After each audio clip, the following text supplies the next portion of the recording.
पिछले व्याख्यान में हमने पुराण शब्द का क्या अर्थ है, उसके क्या लक्षण हैं, कि पुराणों के जो मुख्य रूप से तो 5 लक्षण बताए गए हैं, लेकिन भागवत पुराण में जो 10 लक्षण बताए हैं उनके विषय में हमने सामान्य परिचय प्राप्त किया। आज हम पुराणों का किस प्रकार से वर्गीकरण किया गया है, कितने पुराण माने गए हैं और उन पुराणों के अंतर्गत किसका विवेचन किया गया है, उनकी विषय वस्तु क्या है, इसके विषय में सामान्य अध्ययन करेंगे। कि पुराण जो है वो संस्कृत साहित्य के महत्वपूर्ण अंग माने जाते हैं और उपजीव्य रहे हैं। इनमें जो हमारी भारतीय संस्कृति है, वैदिक संस्कृति है, उसका और प्राचीन परंपराओं का रोचक वर्णन किया गया है। और जो पुराण है, उन पुराणों में जो पुराणों की संख्या का प्रश्न आता है, तो पुराणों की संख्या मुख्य रूप से जो है 18 बताई गई है। जो प्रसिद्ध पुराण है वो प्रसिद्ध 18 पुराण बताए गए हैं। इनमें ब्रह्मा, विष्णु तथा शिव जो देव हैं, उन देवों के अनुसार ही विषयों का विवेचन किया गया है। और जो पद्म पुराण है उसमें इन सभी को सत्व, रज और तम नामक 3 गुणों के आधार पर विभक्त किया गया है। विष्णु विषयक पुराण सात्विक हैं, ब्रह्म विषयक राजस तथा शिव विषयक जो पुराण है वो तामस बताए गए हैं। इन महापुरुषों के अतिरिक्त जो ब्रह्मा, विष्णु, शिव बताए गए हैं, कुछ उपपुराण भी हैं जिनमें गरुड़ आदि पुराणों का उल्लेख आता है। तो जहां तक पुराणों की संख्या के विषय में बात करें तो पुराणों की संख्या जो है मुख्य रूप से 18 मानी गई है। और वो अष्टादश जो पुराण है वो क्रम से इस प्रकार है: ब्रह्म पुराण, पद्म, विष्णु, शिव, भागवत, नारद, मार्कंडेय, अग्नि, भविष्य, ब्रह्मवैवर्त, लिंग, वराह, स्कंद, वामन, कूर्म, मत्स्य, गरुड़ तथा ब्रह्मांड पुराण। इस प्रकार से ये 18 पुराण माने गए हैं। तो जो ब्रह्म पुराण है, इस ब्रह्म पुराण में 245 अध्याय हैं और 13,783 श्लोक हैं। यह पुराण भारतवर्ष जो है उसको देवभूमि या तीर्थ भूमि जो है उस भूमि के रूप में प्रस्तुत करता है। मध्य भारत का जो दंडकारण्य है उसका भी वर्णन जो है इस पुराण में विस्तृत रूप से किया गया है।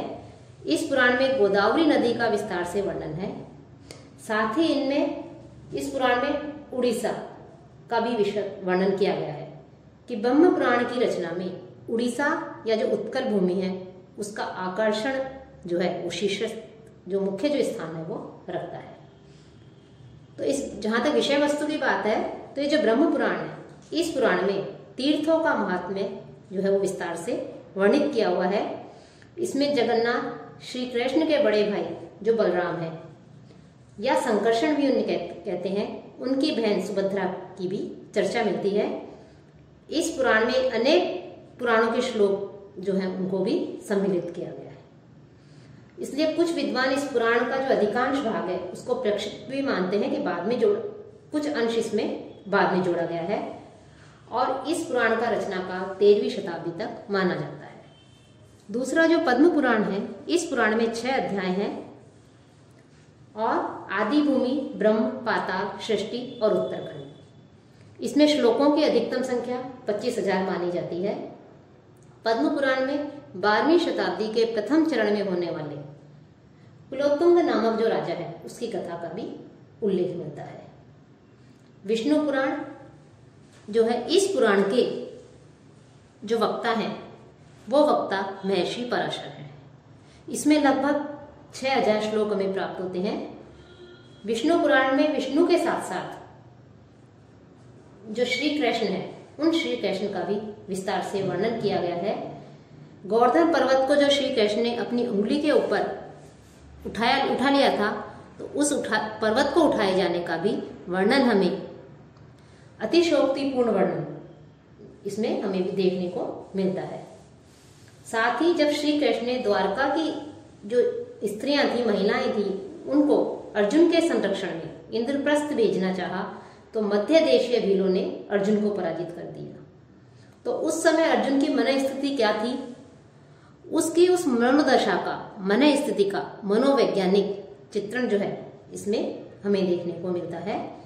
साथ ही विभिन्न जो राजवंश हुए हैं, सूर्यवंश, चंद्रवंश आदि, इनका भी इसमें सुंदर विवेचन मिलता है। अगला है वायु पुराण। वायु पुराण में 112 अध्याय है और इसकी श्लोक संख्या 10,000 के आसपास है। इस पुराण का संबंध धार्मिक कृत्यों से अधिक जुड़ा हुआ प्रतीत होता है।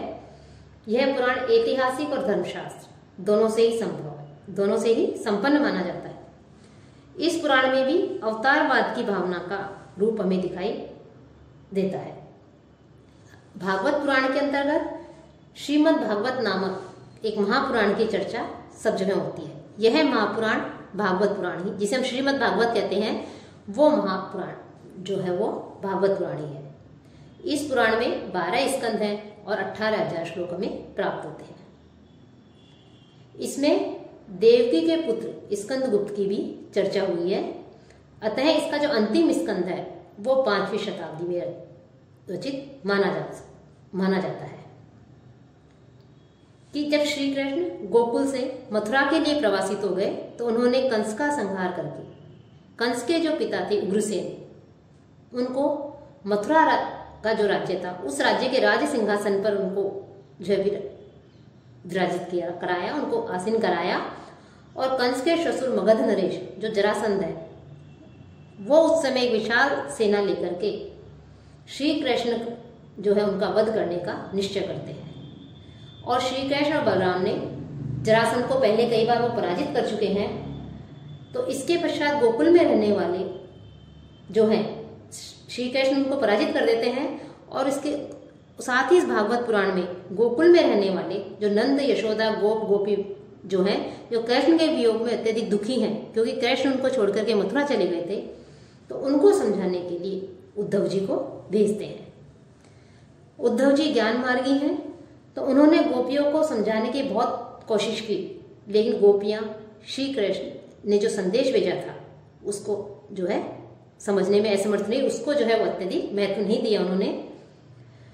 तब उद्धव और जो गोपियां हैं उनके बीच में जो वार्ता होती है उसमें एक भ्रमर को लाकर के खड़ा कर दिया और उसी भ्रमर के आधार पर यह माना जाता है कि हिंदी कृष्ण भक्ति और जो शाखा है उस शाखा के सूरदास जैसे महाकवियों के काव्य में भ्रमरदूत की रचना का हमें जो है उसमें देखने को मिलती है। उन काव्यों में भ्रमरदूत की रचना का जो स्रोत है वो भागवत का भ्रमर प्रसंगी माना जाता है। साथ ही इस पुराण में राजवंशों के वर्णन के साथ साथ राजा परीक्षित की भी कथा का वर्णन है। नारद पुराण में 38 अध्याय है और 3600 श्लोक है। इस पुराण में विष्णु भक्त नारद के माध्यम से वैष्णवों के समस्त सिद्धांतों की चर्चा की गई है और इसमें बौद्ध धर्म की कटु आलोचना भी की गई है। मार्कंडेय पुराण में ऋषि मर्कंड के पुत्र मार्कंडेय की रोचक कथा का वर्णन इस पुराण में मिलता है। मार्कंडेय ऋषि ने भगवान विष्णु की जो लीला है उसकी महत्ता का जब उन्होंने अनुभव किया, कब अनुभव किया कि जब उनके सामने, उनके देखते देखते ही प्रलयकालीन दृश्य उनके सामने उपस्थित हो गया, तब उन्होंने विष्णु की लीला के महत्व को जाना। इस पुराण में देवी की जो महत्ता है उसका भी सुंदर वर्णन किया गया है। अग्नि पुराण में 15,000 श्लोकों की संख्या का अनुमान लगाया जाता है, कितने श्लोक इसमें हैं। इस पुराण का संबंध कुछ तत्वों से भी है जो कभी बंग देश में प्रचलित रहे। इसमें जो वैष्णवी पूजा है उसका सुंदर विधान हमें दिखाई देता है। साथ ही गो चिकित्सा, आयुर्वेद, वास्तुविद्या, धनुर्विद्या, रत्न विद्या जैसी विधाओं का भी सुंदर वर्णन हमें देखने को मिलता है। भविष्य पुराण में 4 पर्व हैं, ब्रह्म, मध्यम, प्रतिसर और उत्तर। साथ ही श्लोकों की संख्या 14,000 तक मानी गई है। ब्रह्म वैवर्त पुराण में 18,000 श्लोक हैं। इस पुराण में भगवान के लोक को गोलोक कहा गया, का नाम दिया गया है। इस लोक की प्राप्ति परस्पर ब्रह्म की कृपा के समान ही है। लिंग पुराण जो है वो लिंग अनेकार्थी शब्द का वाचक है। लिंग पुराण में जो लिंग शब्द आया है ये अनेकार्थी उसका वाचक कहा जाता है। इसके प्रमुख अर्थ जो बताए हैं वो इस प्रकार है: लक्षण, चिन्ह, वेशभूषा, लपट तथा शिक्षा। जब कभी अग्नि प्रज्वलित होती है तो उसमें से अनेक चिंगारियां ऊपर उठती है, उन्हें ज्योतिर्लिंग ही कहा जाता है। निर्गुण ईश्वर को उपनिषदों में हिरण्यमय स्वरूप प्रदान किया गया है और उसी भगवान को ध्यान का आधार बनाने के लिए चिन्ह के रूप में परिकल्पित किया गया है। ईश्वर को शिव स्वरूप या कल्याणकारी भी यहाँ पर बताया गया है। इसलिए शिव या कल्याणकारी जो ईश्वर है, उस ईश्वर की लिंग पूजा का जो है प्रचलित हुई। लिंग पुराण में भगवान शंकर की शक्ति का अत्यंत सुंदर विधान हमें मिलता है। इसमें 11,000 श्लोक हैं और इसका रचनाकाल अष्टम नवम शती माना जाता है। वाराह पुराण में 217 अध्याय और 9,654 श्लोक है। इसमें एक वाराह या सुकर के रूप में अवतीर्ण होकर के हिरण्य कश्यप का जो महाप्रतापी जो हिरण्याक्ष है, उसका संहार जो है इस अवतार के रूप में प्रकट होकर के ईश्वर ने किया था। साथ ही नचिकेता की कथा को भी विस्तृत रूप में यहाँ प्रस्तुत किया गया है। स्कंद पुराण को जहाँ आकार की दृष्टि तो सबसे विशालकाय बृहद आकार का पुराण माना जाता है, क्योंकि इसमें श्लोकों की संख्या 81,000 है। स्कंद शंकर के पुत्र का नाम है। राजा हिमालय है, उनकी पुत्री जो पार्वती है, उनका विवाह शंकर से हुआ था और पार्वती के गर्भ से उत्पन्न जो स्कंद हैं, उन्होंने देव सेना का सेनापति होने पर तारकासुर नामक राक्षस का वध किया था। साथ ही इस पुराण में स्कंद की प्रिय दासी महामाया का उल्लेख है और तीर्थों की महिमा का भी विस्तार पूर्वक विवेचन जो है हमें इसमें देखने को मिलता है। शिव की जो भक्ति है, उस भक्ति का सुंदर परिचय इस पुराण की महान उपलब्धि कहा जा सकता है। वामन पुराण में जो वामन शब्द है, वामन का अर्थ होता है बोना, छोटा। कहा जाता है कि ईश्वर ने एक बोने के रूप में, बोने जो तपस्वी हैं, उस तपस्वी के रूप में पाताल लोक के जो राजा बलि थे, उनसे 3 पग या 3 डग भूमि की याचना की थी। राजा बलि के गुरु शुक्राचार्य ने वामन के छल को समझ लिया और राजा बलि को दान देने से रोकना चाहा था, लेकिन बलि जो है वो दानवीर के रूप में प्रसिद्ध थे। तो दानवीर जो बलि थे, उन्होंने अपने राज्य को भी जो है उस दान के प्रसंग में अपने राज्य को भी खो दिया था। यह वामन पुराण का मूल विषय है। वामन पुराण में 95 अध्याय और 10,000 के करीब श्लोक है। कूर्म पुराण में 99 अध्याय है और 17,000 श्लोक है। कूर्म अर्थात कच्छप, कछुआ, ईश्वर के दशावतारों में एक जो है इसका कच्छप अवतार भी माना जाता है, उसका इसमें वर्णन है। इस पुराण में महेश्वर की शक्ति का विवेचन किया गया है। जो महेश्वर है, शिव है, उनकी शक्ति 4 प्रकार की बताई गई है: शांति, प्रतिष्ठा, विद्या और निवृत्ति। ये जो शक्ति चतुष्टय है, इसी चतुष्टय को चतुर्व्यूह के नाम से भी जाना जाता है। साथ ही वैष्णवी जो तत्व हैं, उन तत्वों का भी कूर्म जो पुराण में उसमें जो है समावेश है। मत्स्य पुराण में 14,000 श्लोक हैं। इसमें ईश्वर के मत्स्य अवतार का वर्णन किया गया है। मत्स्य का अर्थ है मछली। इस पुराण में प्रलयकालीन जो दृश्य है, उनको सजीव रूप में चित्रित किया गया है। जहां वामन पुराण में तीर्थों की महिमा का जो भी वर्णन किया गया है, वो और नर्मदा नदी के जो है उससे प्रलय को भी प्रदर्शित किया गया है।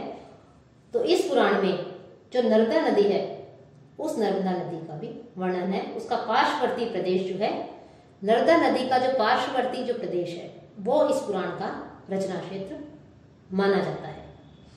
और इस पुराण का रचनाकाल की जो मत्स्य पुराण है, इस मत्स्य पुराण का रचनाकाल जो है वो 200 से 400 के बीच माना जाता है। इसके बीच में जो है इसकी रचना हुई होगी। इस पुराण में दक्षिण भारत के अनेक स्थानों का वर्णन तथा आंध्र राजाओं की वंशावली का चित्रण भी हमें देखने को मिलता है। ब्रह्मांड पुराण जो है, यह ब्रह्मांड पुराण 18वां पुराण है कि जो पुराणों की संख्या में 18 पुराण मुख्य माने गए हैं, तो यह 18वां पुराण माना जाता है। इस पुराण में 4 विभाग हैं और 12,000 श्लोक हैं।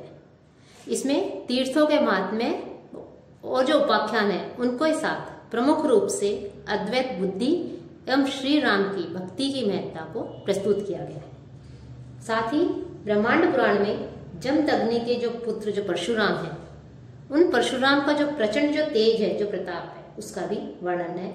साथ ही सूर्यवंश तथा चंद्रवंश के राजाओं की वंशावलियों का भी अत्यंत सुंदर वर्णन हमें देखने को मिलता है।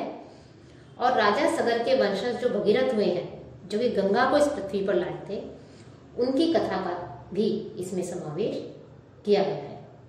तो इस प्रकार से ये 18 पुराण माने गए हैं और इन 18 पुराणों में इन जो है उस समय की जो भारतीय सामाजिक, धार्मिक, राजनीतिक, आर्थिक स्थिति थी, उसका सुंदर चित्रण जो है इसमें हमें देखने को मिलता है।